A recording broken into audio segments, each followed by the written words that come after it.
comme vous le savez, hein, je pense que nul besoin de répéter ou de ressasser, mais on sait pertinemment bien qu'aujourd'hui, la situation à l'est de la RDC a atteint son paroxysme.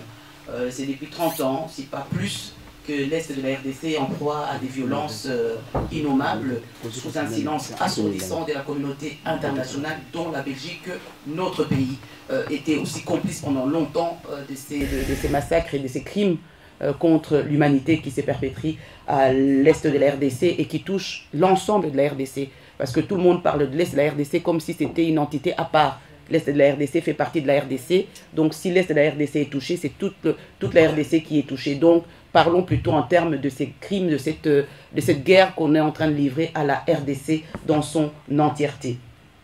Donc je vous l'ai dit, 30 ans des violences innommables, 6 millions, on parle des 10 millions des morts, des 6 millions des morts, et on parle aujourd'hui des 400 000 déplacés depuis le 26 décembre 2024, 3 000 morts, si pas plus, parce que ce sont les chiffres officiels que nous avons aujourd'hui, mais je pense qu'au terme de cela, ces chiffres vont augmenter. On parle des milliers de déplacés. Aujourd'hui, dans ces milliers de déplacés, dans ces milliers de morts, ce sont les femmes en fait qui paient encore les lourds tributs. Ce sont des femmes qui sont violées, on le sait. Le Rwanda utilise le viol comme une arme de guerre, tout le monde le dit. Je pense que le docteur Mukwege n'a cessé de le répéter. Et qu'est-ce qu'on a fait? Oui, on lui a donné des titres, on lui a donné des prix. Oui, pourquoi? Pour se donner bonne conscience. Et après quoi? Rien, nada, nothing, rien du tout. Rien ne s'est fait pendant des années et à chaque fois, il y a une recrudescence. En 2013 déjà, nous, les femmes de la RDC, des femmes de la diaspora, on a milité contre le M23. Et il est vrai qu'à ce moment-là, la MONUSCO, avec l'aide des autres, ont pu mettre fin à cette cessation. 10 ans après, qu'est-ce qu'on voit? Le M23 qui revient. Et on ne pourra pas nous dire que la communauté internationale ne savait pas ce qui se passait à l'est de la RDC. Oui, tout le monde le savait, mais tout le monde s'est tu dans toutes les langues. Aujourd'hui, voilà, il y a une recrudescence de ces violences et on en parle à nouveau. Et de nouveau, nous sommes là pour faire pression, pour demander à ce que des sanctions soient prises contre le Rwanda. Mais des vraies sanctions, pas des sanctions du bout de lèvres, pas des sanctions du style on arrête la coopération, une petite coopération avec le Rwanda. Non. Pendant longtemps, oui, le Rwanda s'est caché derrière le M23 en n'y déployant pas son armée de manière ostentatoire, ostensible et arrogante comme ce fut le cas maintenant. Aujourd'hui, donc, la communauté internationale ne peut plus se taire. Aujourd'hui, le Rwanda ne peut plus dire qu'il n'est pas derrière le M23 puisque ses militaires sont sur le sol congolais. Bien que M. Kagame le nie, mais tous les rapports, toutes les photos le montrent bien que l'armée rwandaise est bien sur les territoires congolais. Et je crois que c'est ça aujourd'hui qui fait qu'il y a des sanctions qui sont prises parce que quelque part la communauté internationale ne peut plus fermer les yeux sur cela. C'est une réalité qui est là. Donc cette hypocrisie de dire on ne le savait pas, on n'a pas des preuves, aujourd'hui ils ne peuvent plus dire qu'ils n'ont pas de preuves. Aujourd'hui ils ne peuvent plus dire que non, on ne le savait pas. On le savait déjà depuis longtemps, on attendait des preuves. Les preuves sont là. Aujourd'hui il est important, il est plus qu'important que la communauté internationale, que nous tous, nous puissions prendre des mesures, des sanctions fortes contre le régime de Kagame.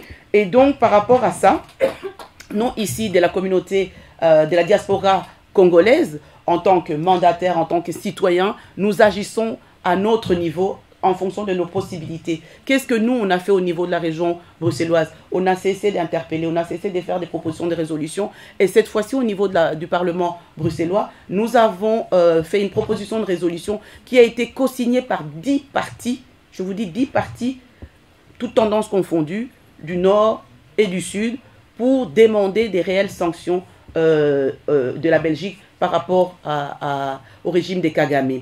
Et c'est historique de voir vraiment que tout le monde a co-signé et d'autres partis ont pu s'y ajouter dans les amendements pour pouvoir co-signer cela. Ça, c'est le travail du monde politique. Et je pense que Lydia parlera du travail qui est fait au niveau fédéral et au niveau de l'Europe. Donc, dans cette proposition de résolution, qu'est-ce que nous avons demandé de manière concrète? Nous avons demandé à ce que la Belgique, puisque la Belgique, comme on le sait, je le rappelle, est signataire de nombreuses conventions internationales, notamment celles relatives aux droits de l'homme ou au droit international humanitaire et à la protection des femmes et des enfants en situation de conflit. Donc, rien que par rapport à ça, la Belgique a une responsabilité par rapport aux accords signés d'apporter assistance et de venir en aide à la RDC. On a aussi demandé dans notre proposition de résolution que l'Union européenne aussi prenne des sanctions, que l'Union européenne aussi réagisse, notamment en... oui, que l'Union européenne aussi réagisse par rapport à ce qui se passe en RDC, en condamnant fermement l'offensive militaire de M23 et les soutiens avérés du Rwanda à ces groupes armés qui met en péril la stabilité de la région et la souveraineté de la République démocratique du Congo. Oui, le Congo est touché, mais ce n'est pas seulement le Congo qui est touché, c'est toute la région de Grand Lac qui sera touchée. Et avec ça, le Rwanda veut tout simplement déstabiliser l'est de la RDC, la région du Grand Lac. Pourquoi est-ce que le Rwanda veut déstabiliser l'est de la RDC? Tout le monde parle de minerais, tout le monde, mais ce n'est pas ça la vision du Rwanda. Il faut qu'on se le dise. La vision du Rwanda, c'est pas que des minerais. La vision du Rwanda, c'est l'expansion de territoires rwandais en prenant une partie des territoires congolais. Et je me rappelle en 2013, je ne sais pas Lydia si tu étais avec nous, et ce n'est pas que je mens, ce n'est pas des choses que j'invente. Je me rappelle en 2023, on était au Parlement fédéral. Et un de nos ministres belges ici nous a dit très clairement, le Rwanda n'a pas assez de place pour aller faire paître ses vaches. Et donc, c'est vraiment des propos d'un ministre belge. Et si on y va, dans les annales, on trouvera cela. Et donc, ce n'est pas...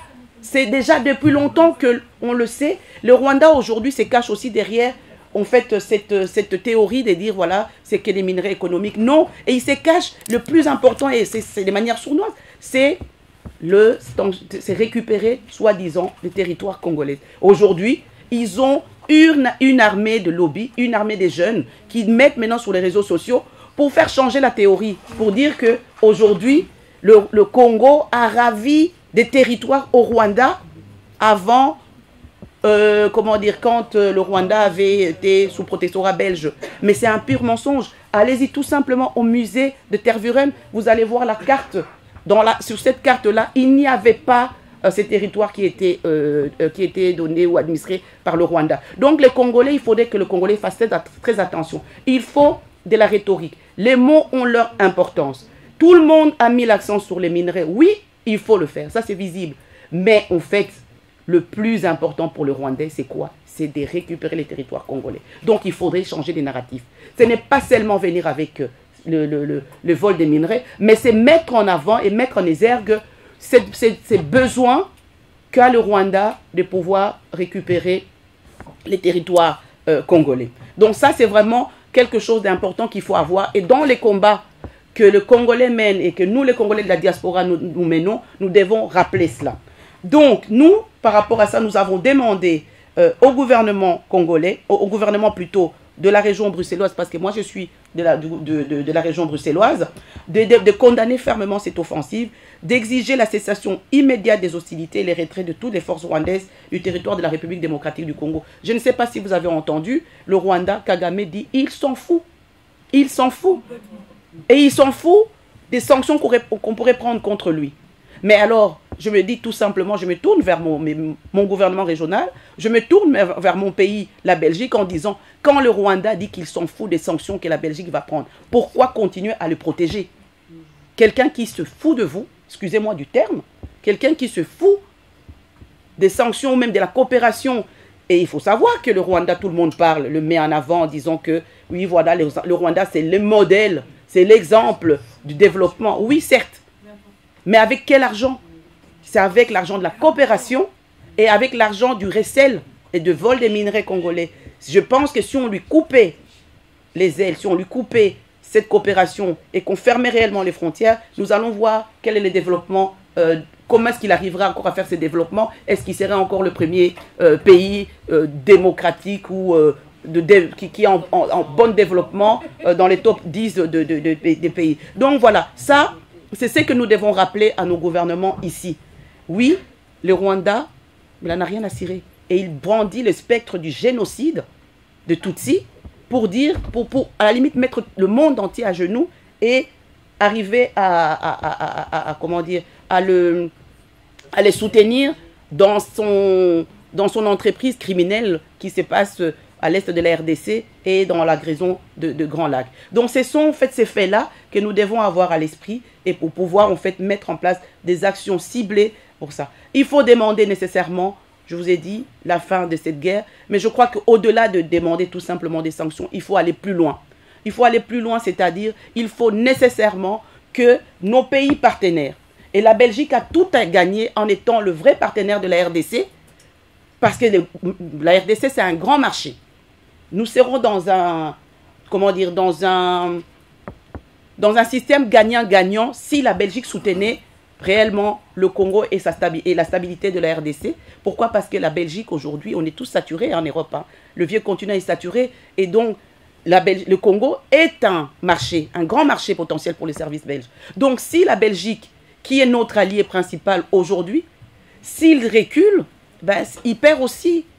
Comme ça, il perd non seulement la RDC, il a déjà perdu le Rwanda, excusez-moi, pour les Belges qui sont là, il a déjà perdu le Rwanda. Si on n'est pas conscient de ça, eh ben alors là, je crois que je ne sais pas ce qu'on doit faire. Il a perdu le Rwanda et il risque de perdre la RDC. Alors, je vais un peu vous donner le travail législatif que le PS a fait à la Chambre par rapport au Congo en général. En 2018, proposition de résolution relative à la ségrégation subie par les métis issus de la colonisation qui a été adoptée.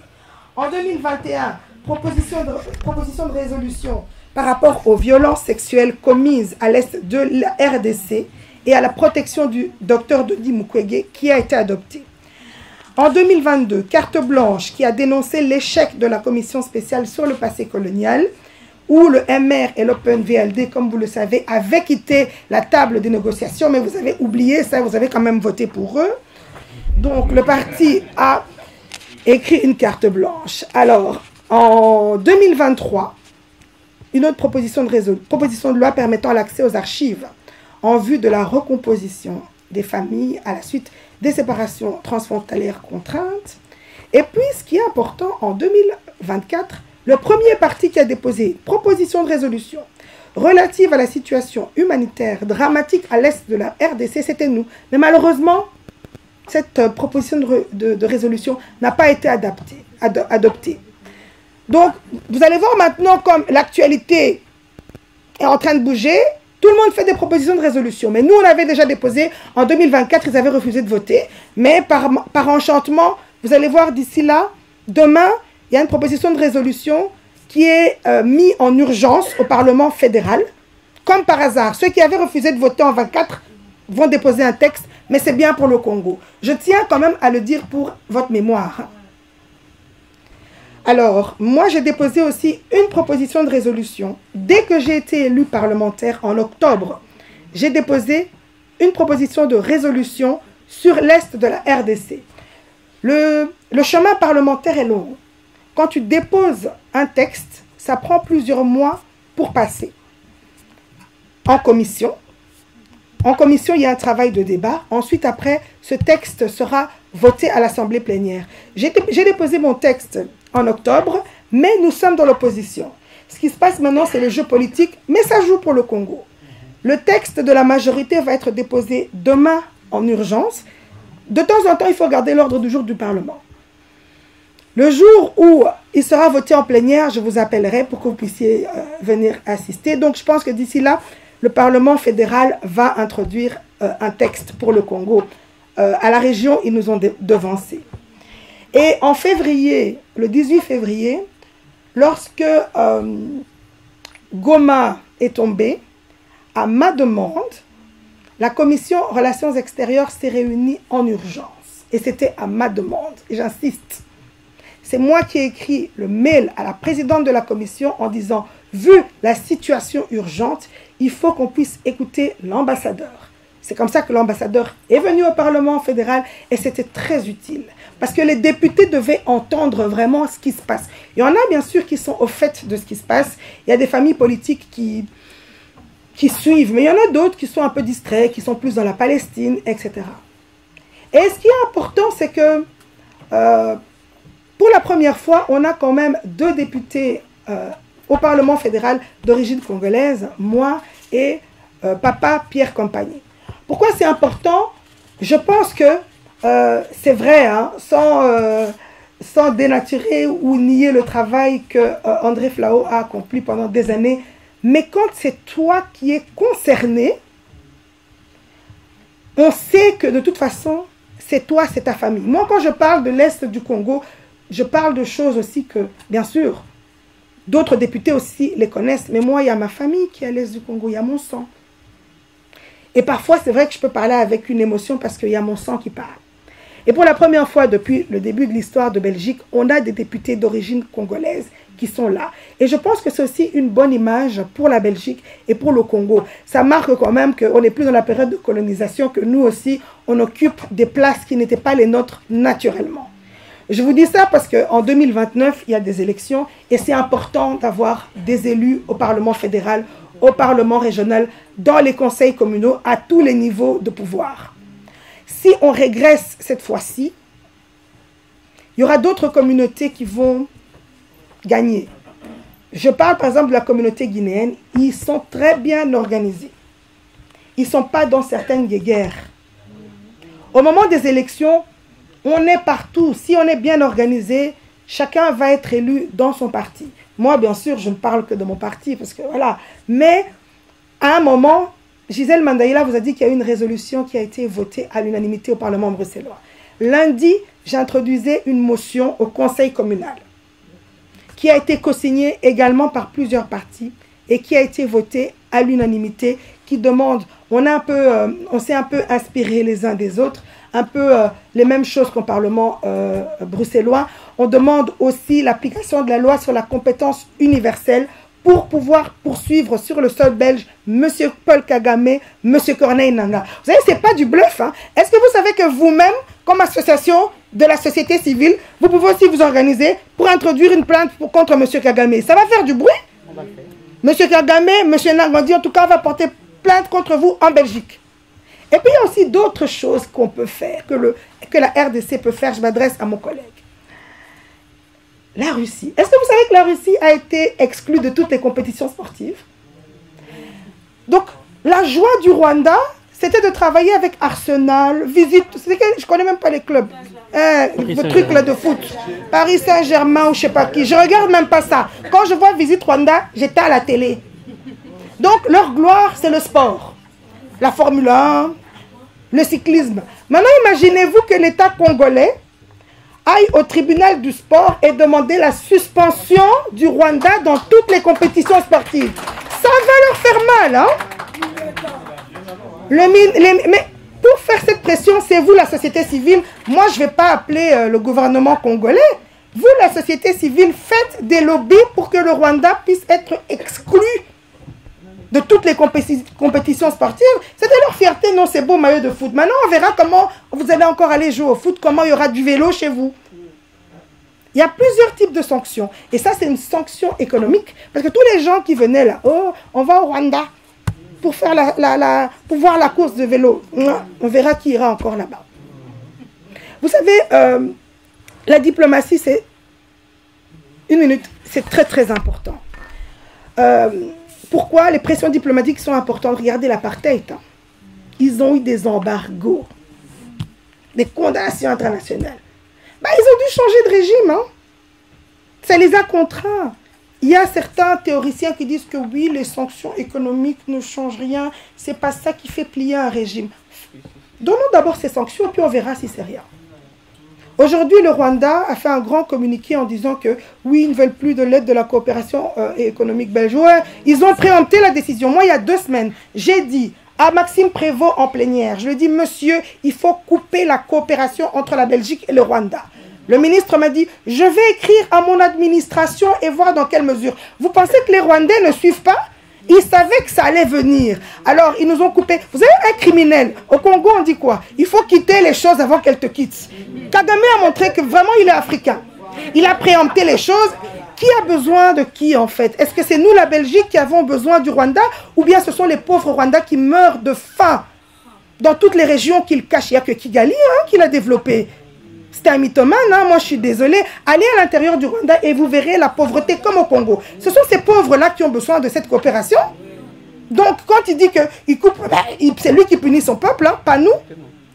Et j'insiste pour dire, parce qu'il y a toujours des faux bruits sur les réseaux, Oui, les Congolais ont dit qu'ils vont agresser les Rwandais. C'est faux. La communauté congolaise a toujours vécu harmonieusement à Bruxelles avec la communauté rwandaise. Nous fustigeons un régime politique totalitaire et criminel et pas les populations.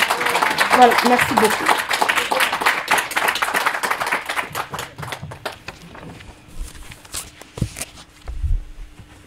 Après avoir été précédé par 3 brillantes femmes, 3. Ma nièce. La première qui a commencé à appeler à l'unité de nous tous. La deuxième qui a retracé un très long parcours avec des résultats élogieux. Je ne peux que faire profil bas devant Madame Gisèle. Et la dernière qui vient marteler sur la pertinence de l'implication de tous pour la réussite de la diplomatie au niveau économique, au niveau sportif, bref, à tous les niveaux, en interpellant même la société civile. Lorsque nos amis en Belgique organisent cette journée de réflexion sur la place de la diplomatie dans le conflit en République démocratique du Congo, en nous invitant, je ne suis pas venu ici pour faire un très beau discours, ni faire de promesses, moins encore me plaindre. Les larmes ont séché et le sang est en train de se vider à telle enseigne que nous ne pouvons plus supporter, entendre des discours de soutien à la RDC, de condamnation de Rwanda, sans action concrète. Il est grand temps que l'on s'élève pour décider et de dire maintenant ça suffit, avec l'hypocrisie de l'Union européenne, de la Belgique, de la France, et que l'on puisse sanctionner le régime dictatorial, totalitaire, comparable à Adolf Hitler, ce régime du Rwanda. Tout à fait. Permettez-moi que je vous lise les quelques mots que je puis préparer, s'il vous plaît. Mesdames et messieurs, les élus belges, distingués invités à vos titres et qualités respectifs, au nom du peuple congolais, je vous remercie chaleureusement pour votre présence en cette conférence dédiée à une réflexion approfondie sur le rôle de la diplomatie face au conflit armé qui déchire mon pays, la République démocratique du Congo, depuis plusieurs décennies. Pour me présenter, je suis M. Ladi Angotikala, député national, élu de la ville de Kisangani, une ville martyre. Comme vous le savez, en l'an 2000, ma ville natale qui est Kisangani était le théâtre d'une guerre meurtrière opposant les armées étrangères, à savoir ougandaises et rwandaises.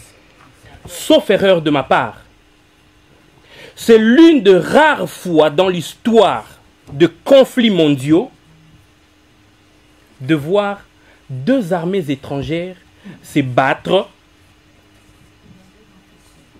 dans un autre sol qui n'est pas le leur. La tristement célèbre guerre des 6 jours à Kisangani, qui est partie du 5 au 10 juin l'an 2000, a causé une désolation sans nom, endeuillant de milliers de familles et faisant de nombreuses victimes civiles. Cette tragédie demeure un symbole de l'impunité et de l'indifférence internationale.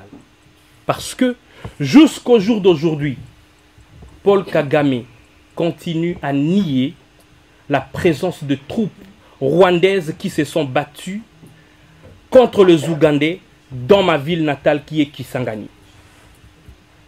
Depuis ma naissance, mon pays subit une agression armée continue, orchestrée par des puissances étrangères, motivée par la convoitise de nos richesses naturelles, l'or, le diamant, le coltan, le cobalt. Ces conflits souvent qualifiés de Première Guerre mondiale africaine est le plus meurtrier depuis la Seconde Guerre mondiale, avec plus de 10 millions de morts en 30 ans. Et c'est là, ce n'est pas selon M. Ladi, mais c'est selon le rapport des Nations Unies ainsi que des organisations humanitaires. Depuis 1996, la population de l'Est de mon pays, notamment le Nord Kivu, les Sud Kivu, l'Ituri, vivent dans une terreur permanente de groupes armés soutenus par des puissances régionales, sémant la mort, la désolation et l'instabilité. Le M23, un groupe rebelle soutenu par le Rwanda, selon plusieurs rapports des Nations Unies, continue de terroriser la population civile en le massacrant, en violant de femmes, en tuant des enfants et causant des déplacements forcés de millions de personnes. Mesdames et messieurs, je ne suis pas ici pour prononcer un discours protocolaire, ni pour me plaindre. Je suis ici pour poser des questions. L'Union européenne entretient de relations de coopération avec mon pays, la RDC. C'est pourquoi, en m'adressant à vous aujourd'hui, je souhaite profiter de cette tribune pour interpeller la communauté internationale à travers le média, ici au Presse Club de Bruxelles.